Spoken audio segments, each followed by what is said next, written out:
And then if you do all those things right, then the profit is an outcome of a lot of other things. Right. The profit's sitting at the bottom of your P&L, not at the top. So I have a really personal charge of setting expectations. I have the highest expectations for myself, and we create accountability by celebrating wins and having real conversations because we have relationships with our people. That's probably the biggest difference. We create relationships with all of my people. They know how to get a hold of me. They have my cell phone. They know where I live. They have my email address. They know I'm there to support them. Welcome to the podcast, where we introduce you to incredible humans who share their journeys with the mission to inspire you to harness your own inner tenacity to drive your life and career forward. And now, your host, Adam Posner.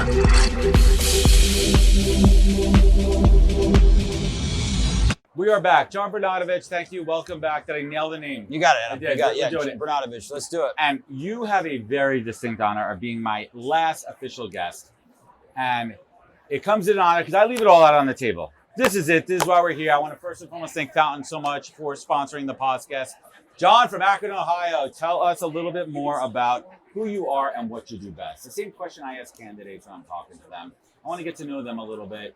And I think my audience, tell us who you are and what you do best. So like, Besides golf. you have all these high standards of all these other guests before me, and now I'm the last one. This is where we're at. You have to look at it the other way. Okay, I understand. Yeah, You're gonna You saved base the best it. for last. Yeah, say. Oh, there we go. Okay, good. You didn't say that, but we just did.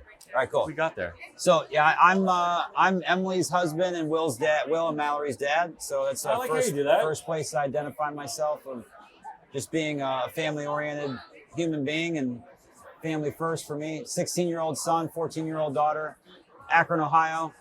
You said not to talk about golf, but I love to play No, golf. we're going to talk about golf. I love giving back to the community. I do a lot of work within my community, and I'm an entrepreneur by trade. I've had 6 companies I've owned over time, but right now I mainly focus my time, energy, and effort into Willery and building the HR Like a Boss brand. What is Willery? We are a staffing and consulting firm, so we're a headhunter and a temp fractional staffing service focused just in HR. So we hire for HR roles. We hire for HR roles, CHRO, Yeah. recruiters, benefits, payroll, etc.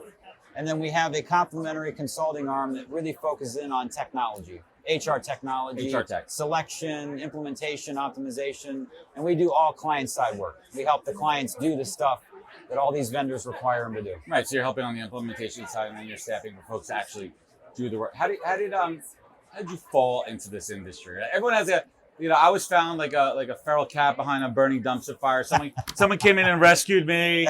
They said, "Come to the dark side, my precious." And you stayed after you got out of the shadows? I didn't have a choice. Okay, you didn't have a choice. I'm an indentured servant to the world of recruiting, my friend. Yeah, I got you. Actually, lo and behold, I went to Kent State, go Flashes, and I went to a career fair, and I made an impression on some guy that was a recruiter for ADP, and then I got into working for ADP for about 9 years, and then decided about a year before I left that I wanted to be an entrepreneur. Left out from there, got in the staffing business, and then started my firm. Well, it's so interesting too. I did the same thing. Well, similar to the fact that I worked for a staffing company for 2 years before I launched my own practice. I pivoted to recruiting 9 years ago. So I had a whole life before being a recruiter. I worked in marketing. By the way, ADP right over there. Shout out to them. Yeah, there we are. Talk about that transition for working for somebody to working for yourself. Is that hard for you? It was not hard. Working for someone after a while became difficult for me. And no disrespect to ADP, great partner of ours. Have a lot of clients that use that platform. I just wasn't made for corporate America at that time in my life, and I left.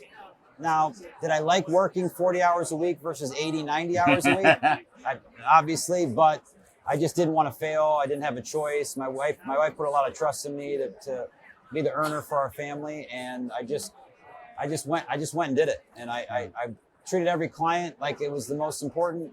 We provided the best service we could. And then over time, we figured out what we did really well, hired people that supported that business. And now we're scaling it in the process of just, again, same mindset of let's just take care of our clients one at a time, give them white glove service, treat them with great service orientation. Right. And it's like, it's a dying thing in this. Why do you think it's a dying thing? Is it the reliance on tech, the reliance behind screens, the interpersonalization, remote? Like, where would you attribute to? Just isn't society? yeah. The root of all evils, isn't it money? We are the root of all evil. Isn't the root of all evils is money, profit, But shareholder value? What's it with the degradation of customer service? I would say, in my opinion, it's a result of a lot of organizations growing faster than they're capable of, and forgetting why they were started, the reason why. Because as soon as you go public or you sell out to a PE firm, which is totally great, love it, but the priority is shareholder value. It is. The priority shifts. And and even if they say they put their people first, the profit more often than not comes first. And that's part of one of the things I love about writing my book, is trying to reframe that. Put your people first, put your purpose above everything else. And then if you do all those things right, then the profit is an outcome of a lot of other things. Right. The profit's sitting at the bottom of your P&L, not at the top. It's interesting that you say that too. So running your own business, do you practice what you preach as far as people leadership? Like, how do you ensure that you're delivering on what you talk about in your books and in your keynotes within your own company? How do you manage your own accountability? So I have a really personal charge of setting expectations. I have the highest expectations for myself, and we create accountability by celebrating wins and having real conversations, because we have relationships with our people. That's probably the biggest difference. We create relationships with all of my people. They know how to get a hold of me. They have my cell phone. They know where I live. They have my email address. They know I'm there to support them. And no one will ever be able to hold me more accountable than I can hold myself, because of the responsibility I have. But I do have a coach. I do have a coach that I hired, and I work with her on a quarterly basis, and we set goals and expectations. I had a board at one point. I didn't like that. That felt a little bit too corporate, a little too stuffy, a little bit like, why am I paying you $1,000 for a quarterly meeting and you're really not giving me a ton of advice, even though I love you? Like, you're great.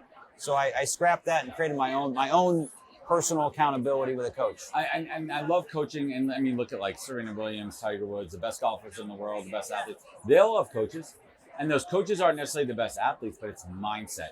And I tell everybody, when you invest in the right coach, you're going to have somebody that is looking at. We have blinders on. We're only looking here. We're focused on the work. We need someone who can look from that other angle, and that's why we invest in. But I want to go back. A little bit. Are you in the trenches as far as recruiting? Are you still recruiting? No, I don't do any recruiting anymore. Do you miss it? That's a loaded question. I miss certain aspects of it. Yeah, let's get into it. To be honest with you, what I miss the most about recruiting is just the rapport and relationship you have with the people. And then when they get that job that changes their life, like, those kind of experiences are pretty cool. But luckily I have a great staff that's really awesome at doing that. My primary responsibility as a CEO is I had to elevate myself out of the day-to-day job. You don't want to fire yourself, right? Isn't that kind of what they say a little bit? You want to fire yourself. Like, and right now I'm trying to fire myself as a sales leader, because I have a sales director. He's doing a great job, and we're scaling, but I'm still a main producer for the firm, and that's challenging for my small business. Right, because you built a reputation. You said people first too, so you have to be the front of that. So you're naturally attracting clients. You're engaging with them. You're managing those relationships. Do you think, from a self-awareness perspective, is it something you have to give up from a control thing? Oh, for sure. Right? For sure. And, I'll never forget. It's the problem of founders. Yeah. Always feeling like you have to control everything, thinking that your way is always the best. But I'll never forget one time when I was going through that kind of vibe in my brain, and I hired this team member, and she did an awesome job. I can't remember exactly what it was, but I thought to myself, here I am thinking I knew the best way to do it. And she blew it out of the water, and I was like, okay, I got to learn how to do that. Hire great people, train them, and then just trust them. Let them go. I mean, that's the biggest thing in any business. You're hiring somebody, you're trusting them to do the job you let them hire for. Give them the tools and resources, and let them go. Yes. Let them go. So let's just talk a little recruiting shop right now. Current state of, we're talking pretty broad strokes right here. Current state of recruiting. What is one of those things that's getting your goat, man? Like, what is one of those things that either you're hearing it from candidates, you're hearing it from clients, like, I don't want to hear this shit anymore? What's one of those things? Well, I think the one that I hear the most is the no call, no show to an interview, and like the fact that, do we not have enough respect to treat that individual with, the fact that, hey, you schedule a time, you're on my calendar, and recruiters are having to spend countless hours with people that aren't showing up. And I'd rather them not show up there than later on in the process kind of gets them out, kind of self-selects them out. That's one way to look at it, right? But I think it's just like, we talked about like it's a lack of respect. Yeah, exactly. And I think that's also a societal thing. No, I mean, I don't want to get too deep here, but that's part of the customer service. Mm-hmm. Like, I don't know whether we hold people accountable to respecting each other and respecting ourselves. And I think as a result, they just don't show up. Or like we've had a number of candidates just like quit a job, leave their laptop, and Literally just bolt out. They're gone. They're gone. Like I went to the bathroom, and now all of a sudden, my payroll manager's gone. It's so like crazy. Like those are stories. And let's go back to that for a little bit, because ghosting's a hot topic, right? Ghosting. And I think we don't talk enough about candidates ghosting. And there's a definition to go. Like my general rule of ghosting in the world of recruiting is, from a candidate perspective, it's not just applying to a job and you don't hear from the may not be qualified, the pipe, all those reasons that we know applying into a job. And just because you apply to a job doesn't even deserve an answer, especially if you're not qualified. And you're wasting a little bit of time there. It's a little bit controversial, but I really stand by that. Now, my definition of ghosting is if you as a candidate had an interaction with a human being via email or phone, and then there's no follow-up, that's my definition of ghosting. That's not if you apply and you don't have anything. Yeah. But you said something interesting. It's a candidate's responsibility too. There's nothing worse in life, personally and professionally, than wasting somebody's time. It takes 4 seconds to say, even a minute before the interview, hey, John, I changed my mind. Hey, John, I'm not feeling well. I'm sorry. At least I know, and I can move on. Closure. Simple. Why can't we do that? I don't know. Like, I don't want to know why we can't do that, because that might would hurt mean, your brain. Yeah, exactly. Might make you mad. Or I'm not going to teach my kids the same concept of like, say what you're going to do and then do what you said you're going to do. It's pretty simple. Say what you mean. Yeah, it's I don't know. We could go on and on about it. I just think it's a moral issue, in my opinion. And I think if you look at the data, all the data is telling us that people aren't engaged at work. No. They're not satisfied with what they do. My employer doesn't care about me. This idea of work is I don't know if I can curse, but it's an SHIT show. It's a shit show. He just spelled shit for those who can't spell it. Yes. So, you know what I mean? Like that's like a major issue. And we're at SHRM 24, and I think HR professionals have a great chance to change that, but there's only so much they can do. Hey everybody, Adam here. Today's podcast is brought to you by the team at Fountain. Fountain is your full-service, frontline workforce management platform. I have to tell you, Fountain's offerings are some of the most robust I've seen from any product in the space. They offer full solutions for recruiting, hiring, and retention. They are truly a one-stop shop focused on the frontline workforce. They also create informative content using their data. For example, they analyze a bunch of data from their fast food clients and create a trend report you can download now on their website. They also have a new ebook out called Frontline Voices. It's a lot to dive into, so certainly check it out. And you can learn more at fountain.com, linked in the show notes. Tell them Adam sent you. Thanks. So how do you apply you coach high school golf, right? How do you hold your students accountable if they're missing practice, if they're not showing up like as their best self? Like, how do you hold them accountable? How do you teach accountability? You're not their parent, but you're their coach. So you're approaching from that coaching. How do you do that? So that's a very delicate. So here's the cool part. I'm not the head coach. Okay. I'm just the director of player development. That's my fancy title. In this school district, you have a director of player development. All right. Okay. Yeah. So just to give you a There's sense. tax money goes in Akron, Ohio, folks. This guy right here. Yeah. Shout out to Revere. Go Revere Minutemen.